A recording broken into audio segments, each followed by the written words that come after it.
Welcome to The Explainer.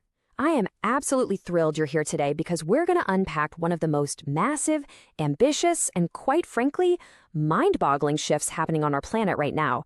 We are looking at a multi-trillion-dollar global movement in how we actually build cities. Just to put the sheer scale of this into perspective, projections show upwards of $2.5 trillion being invested in smart city initiatives globally by 2025. We're talking about pouring enough concrete and laying enough fiber optics to essentially build a new Manhattan every single month. Now, for most of human history, urban planning was kind of a game of catch-up. But today, governments and private corporations are engineering brand new, hyper-connected megacities entirely from scratch. And this isn't science fiction, folks. It is a booming, highly capitalized industry, and by the end of our time together, you're going to see exactly how the economic and physical future of human civilization is literally being mapped out on a digital drawing board today. Think about it. For centuries, iconic cities like London, New York, or Rome were fundamentally reactionary. They grew organically, just street by street, adapting pretty slowly over hundreds of years to the trade routes and the people living in them. But today, that script has been completely flipped. Entire metropolitan areas are now being generated and optimized by artificial intelligence long before a single shovel even hits the dirt. We aren't just sketching out grids anymore. Planners are using generative algorithms to do things like calculate wind shear on skyscrapers, maximize passive solar gain for renewable grids, and even model pedestrian fluid dynamics to figure out the optimal routing for autonomous transit. The entire ecosystem of a city, its microclimates, its energy expenditure, its logistical flow, is being perfected mathematically before the first resident even unpacks a box. So it really begs the question, how do you build a city for a future that hasn't happened yet? It's a massive leap of faith, especially considering that, a few decades ago we were absolutely certain we'd all be commuting in flying cars by now? How do you lay concrete today for the totally unpredictable transportation and technology needs of 2050? Well, it requires staggering amounts of predictive data and an entirely new philosophy of engineering.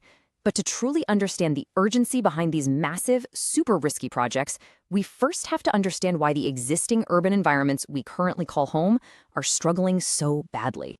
Okay, let's dive into this. Section 1. Why we need new cities. The global urban crisis. The brutal reality here is that the vast majority of the infrastructure we rely on today, our centralized water systems, our aging power grids, our sprawling highways, was designed for a population size and a climate reality that simply no longer exists. They were built for the 20th century, and they are really buckling under the weight of the 21st. We aren't just looking at gradual growth anymore. We are looking at adding 8.5 million new urban residents to the global population every single month. Just try to wrap your head around that scale. That requires immediate, massive-scale housing, sanitation, electricity, and transportation. You just can't slap a fresh coat of paint on a 100-year-old municipal subway system and expect it to handle that kind of explosive demographic shift without catastrophic failures. Basically, our current infrastructure is buckling under three distinct deficits. First off, severe housing shortages have vastly outpaced supply in major hubs. This is driving up costs of living and pushing essential workers completely out of the very cities they support. Second, traditional concrete environments act as massive thermal batteries and carbon emitters. The thermodynamic profile of a legacy city makes it an incredible polluter and highly susceptible to deadly heat islands. And third, we're facing unprecedented aging infrastructure deficits. We're dealing with crumbling bridges, leaking water mains, and power grids that black out during extreme weather events. These are compounding systemic breaking points. This is exactly why simply expanding old cities outward into endless suburbs is no longer viable, and why a radical new technological solution is absolutely crucial. Which brings us to Section 2, the tech building tomorrow, simulating the future. To solve a crisis of this magnitude, you obviously need a completely new technological arsenal. The major paradigm shift you need to grasp here is that tomorrow's cities are software projects first and physical projects second. Before any concrete is poured, these cities exist entirely in the cloud as a digital twin. Now, a digital twin is a highly detailed, real-time virtual replica of a physical city. We are talking about models that ingest petabytes of topographical, meteorological, and structural data. Urban planners use these neural networks to run tens of thousands of Monte Carlo simulations to see how, say, the city's power grid handles the thermodynamic stress of a 110-degree heat wave, or how storm surges might interact with subsurface transit tunnels. They stress test the city's structural and economic resilience computationally, ensuring they get the math perfect before committing billions in capital. So how does this computational model translate to the real world? Imagine a sudden, intense summer heat wave rolling into a megacity.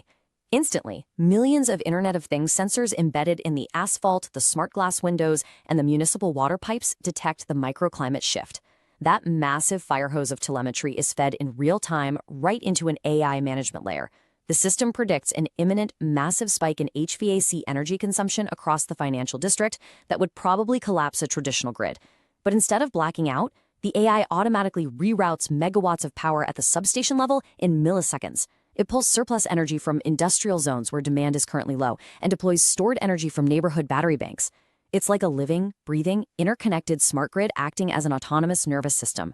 Let's move on to Section 3, Megacities Currently Under Construction, From Theory to Reality. Now, it's one thing to talk about AI and digital twins in a sterile data center, right? It is another entirely to see thousands of cranes actively building these massive projects across the globe right now. By 2030, which is just a few short years from now, predictive AI infrastructure is projected to be the baseline standard for any new major urban development. Moving into 2040, the engineering goal scales up to fully carbon-neutral cities utilizing solid-state battery grids and autonomous, subterranean logistics networks. And by 2050, the master plans actually incorporate low Earth orbit satellite constellations performing millimeter-accurate synthetic aperture radar scans of the city's infrastructure just to monitor for microscopic subsidence or structural fatigue. Technologies like massive-scale 3D printing and swarm robotics are accelerating this construction timeline far beyond what traditional civil engineering could ever do. But the transition from blueprint to reality is incredibly precarious. Take heavily funded initiatives like NEOM in Saudi Arabia or Masdar City in the UAE. These are active mega-projects backed by massive sovereign wealth funds, aggressively pushing the absolute boundaries of material science and civil engineering. But the technology alone doesn't guarantee success. Consider Sidewalk Labs in Toronto. This was an incredibly high-profile smart city initiative backed by Google's parent company, Alphabet. It had billions in funding, cutting-edge tech, yet it was completely canceled. The public fiercely pushed back against the implementation of localized biometric tracking and the very real prospect of a private tech giant monetizing their civic movement data. It proved that without profound public trust and political will, even the most brilliantly engineered master plans can collapse overnight. But this is where the story becomes really interesting. Section 4, Trillion-Dollar Urban Economics. Cities as Economic Engines. Why take these massive risks? Why fight through brutal public pushback, complex geopolitical hurdles, and total engineering nightmares? Because fundamentally, these new cities are designed to be massive economic engines, and the financial stakes are just staggering. We're talking about an AI megaregion that might cost upwards of $1.5 trillion in upfront capital to build, sure, but is modeled to project a GDP return of $3 trillion over its life cycle. Nations aren't just building these to house growing populations. They're building them as a geopolitical strategy. For countries historically reliant on fossil fuels, these sovereign-funded tech hubs are a desperate, brilliant bid for economic diversification. They're pivoting their wealth from petroleum into silicon, laying the high-tech groundwork to attract global talent and ensure their economies dominate in a post-oil market. If you look closely at the capital expenditure flowing into these development zones, the traditional view of city building is completely rewritten. Traditional infrastructure and real estate, the steel, the glass, the concrete, only accounts for about 30% of the investment pie. What is truly wild here is that 25% of this trillion-dollar wave is being poured directly into renewable energy generation, like vast concentrated solar arrays and kinetic energy recovery systems. Another 20% is dedicated purely to smart tech, the IoT sensor arrays, the server farms, the machine learning models.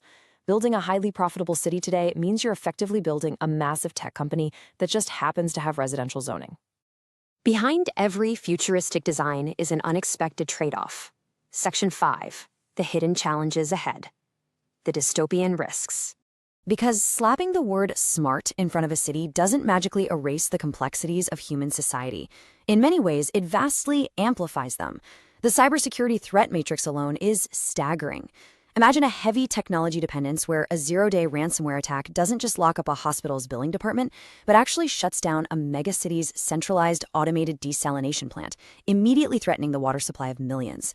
Furthermore, a city that requires constant monitoring of every vehicle, footstep, and thermal signature inherently raises massive data privacy risks.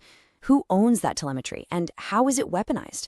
Add to that severe cost overruns, the sheer environmental destruction of pouring millions of tons of concrete, and the very real risk that these pristine cities simply become highly surveilled, gated communities for the ultra-wealthy that displace local populations, well, the path to utopia starts looking incredibly dangerous.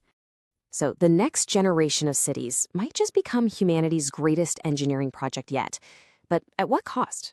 From the aqueducts of ancient Rome to the steel-framed skyscrapers of 20th century New York, cities have always held a mirror up to our societal ambitions and our flaws.